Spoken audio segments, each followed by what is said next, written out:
అందరికీ నమస్కారం. మన ఈ మధ్య నిజామాబాద్లో మేము సంక్రాంతికి వస్తున్నాం ఈవెంట్ చేయడం జరిగింది. అది నిజామాబాద్ పట్టణంలో ఫస్ట్ టైం. ఇంతకుముందు ఎప్పుడు మన దగ్గర సినిమా ఈవెంట్స్ పెద్దగా జరగవు. అప్పుడు ఒకసారి ఫిదా సక్సెస్ మీట్ ఒకటిసారి పెట్టాము. మళ్ళీ సంక్రాంతికి వస్తున్నాం చేసాం. అంటే ఆ నిజామాబాద్తో నాకున్న అనుబంధం అలాంటిది. నిజామాబాద్ జిల్లా వాసిగా అక్కడ ఈ సినిమా ఈవెంట్ చేయాలని చేయడం జరిగింది. పోతే ఆ ఈవెంట్లో నేను మన కల్చర్లో ఉండే మన దావత్ గురించి, మటను తెలగలు గురించి సంబోధించాను. నేను ఆ మాటలలో తెలంగాణ వాళ్ళని నేను అవమానించానని, తెలంగాణ మీద హేళన చేశానని కొంతమంది మిత్రులు కామెంట్స్ చేసి సోషల్ మీడియాలో పెట్టారని తెలిసింది. నా ఉద్దేశం అదే స్పీచ్లో లాస్ట్లో చెప్పడం జరిగింది. తెలంగాణ మన కల్చరు, మన దావత్తు నేను మిస్ అవుతున్నాను. సంక్రాంతికి 2 సినిమాలు రిలీజ్ అయ్యాక మన తెలంగాణ కల్చర్ దావత్ని నాకు చేసుకోవాలని ఉందని. సో మన కల్చర్ని అభిమానిస్తాను నేను. అదే అర్థం చేసుకోకుండా దాన్ని కొందరు సోషల్ మీడియాలో రాద్ధాంతం చేస్తున్నారని తెలిసింది. నిజంగా మీరందరూ ఆ మాట వల్ల ఏదైనా హర్ట్ అయి ఉంటే నన్ను క్షమించండి. ఎందుకంటే నా ఉద్దేశం అది కాదు.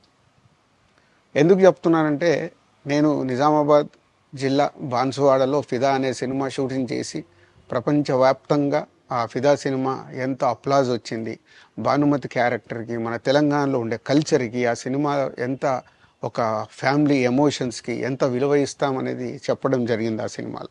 అది ప్రపంచవ్యాప్తంగా ఫిదా సినిమా ఎంత పెద్ద హిట్ అయిందో మీ అందరికీ తెలుసు. అలాగే బలగం అనే సినిమా తీసినప్పుడు తెలంగాణ సమాజం మొత్తం మమ్మల్ని అభినందించింది.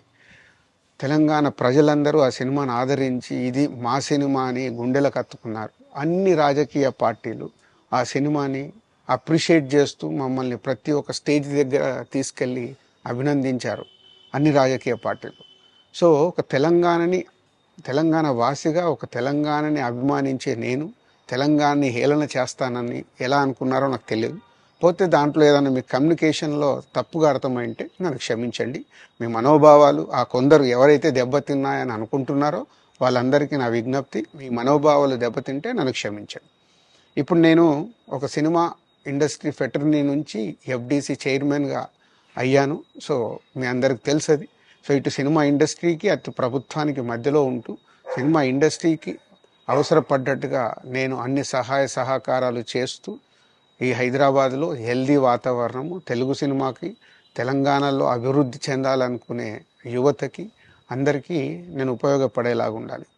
అలాగే పవన్ కళ్యాణ్ గారు కూడా చెప్పారు, యూత్ చాలా ఉన్నారు, వాళ్ళందరికీ కూడా సినిమా ఇండస్ట్రీలో ఇష్టం ఉన్న వాళ్ళని అప్గ్రేడ్ చేసి చేయాలని, ఆ ప్రభుత్వంతో కూడా అక్కడ సినిమాలో కావాల్సిన అందరినీ డెవలప్ చేస్తూ వాళ్ళందరూ మళ్ళీ తెలుగు సినిమాకే, తెలంగాణలో నేర్చుకున్న, ఆంధ్రాలో నేర్చుకున్న వాళ్ళందరూ తెలుగు సినిమాకే ఉపయోగపడతారు. సో అందరికీ, తెలంగాణలో ఉండే అన్ని రాజకీయ పార్టీలకి నా విజ్ఞప్తి, నన్ను రాజకీయాల్లోకి లాగకండి. అలాగే ఎఫ్డీసీ అనేది కూడా సినిమాకి ఉపయోగపడేలాంటి అభివృద్ధి పనుల గురించి అవే చేస్తాను తప్పితే అది రాజకీయాలకు సంబంధించింది కాదు. ఎఫ్డీసీ కానీ నేను కానీ సినిమాలకే ఉపయోగపడతాము. ఇది అన్ని రాజకీయ పార్టీలు అర్థం చేసుకొని ఫర్దర్గా నన్ను ఇలాంటి అవసరం లేని వీటిలోకి లాగకూడదు అని మీ అందరికీ, అన్ని రాజకీయ పార్టీలకు నా విజ్ఞప్తి. హిట్ టీవీ యాప్, ఇందులో short news, live news, entertainment shows, movies, digital magazines తో పాటు మీ జిల్లా వార్తలను కూడా ఫ్రీగా చూడొచ్చు. అంతేకాదు కేజీ నుంచి పీజీ వరకు విద్యార్థులకు స్కాలర్షిప్ కూడా అందిస్తున్నాం. ప్రతి వారం 10 మందికి లక్కీ డ్రా ద్వారా ఒక్కొక్కరికి 10,000 రూపాయలు అందిస్తున్నాం. ఇంకెందుకు ఆలస్యం, వెంటనే హిట్ టీవీ యాప్ ని డౌన్లోడ్ చేసుకుని ఫ్రీగా ఎంటర్టైన్మెంట్ పొందండి. Hit TV app. Hit TV app. Please download hit TV app. Hit TV app ని ఫ్రీగా డౌన్లోడ్ చేసుకుని ఎంజాయ్ చేయండి. మీకు నచ్చిన ఎంటర్టైన్మెంట్ కోసం హిట్ టీవీ యాప్ ని ఫ్రీగా డౌన్లోడ్ చేసుకుని ఎంజాయ్ చేయండి. హిట్ టీవీ యాప్ ని డౌన్లోడ్ చేసుకుని ఆస్వాదించండి, ఆశీర్వదించండి. ఇంతమంది సెలబ్రిటీలు హిట్ టీవీ యాప్ ని డౌన్లోడ్ చేసుకోండి అని చెప్తున్నారంటే ఎంత మంచి యాప్ ఆలోచించండి. అమెరికా అమెరికా అమెరికా అమెరికాలో చదవాలనుకునే వాళ్ళకి విశ్వసనీయమైన పేరు మన శౌర్య కన్సల్టెన్సీ.